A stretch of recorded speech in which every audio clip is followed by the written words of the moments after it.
1 2 3. குருவே சரணம். வாழ்க வளமுடன்.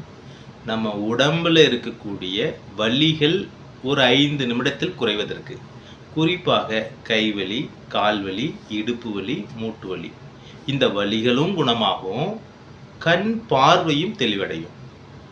கண்ணுக்கு போகக்கூடிய நரம்புகளில் இரத்த ஓட்டம் சீராக செல்லும், மூளை செல்களும் சிறப்பாக அமைதி பெறும், ஒரு மன அழுத்தம் நீங்கும்.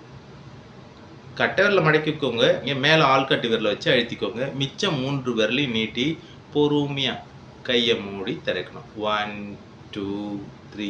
இப்போ நான் உங்களுக்கு வீடியோவில் இருக்கிறதுனால இப்படி காமிக்கிறேன். நீங்கள் கையை மடியில் வச்சுட்டு 2 கைகளையும் மடியில் வைத்துக்கொண்டு கைகளை மூடி இப்படி திறக்கும்போது, விரல்களை மூடி மூடி திறக்கும்போது 5 நிமிடத்தில் உங்கள் உடலுக்கு ஒரு அற்புதம் கிடைக்கிறது, வலிகள் குறைகிறது. அற்புதமான பயிற்சி செய்து பாருங்கள். நன்றி, மகிழ்ச்சி. வாழ்க வளமுடன். குருவே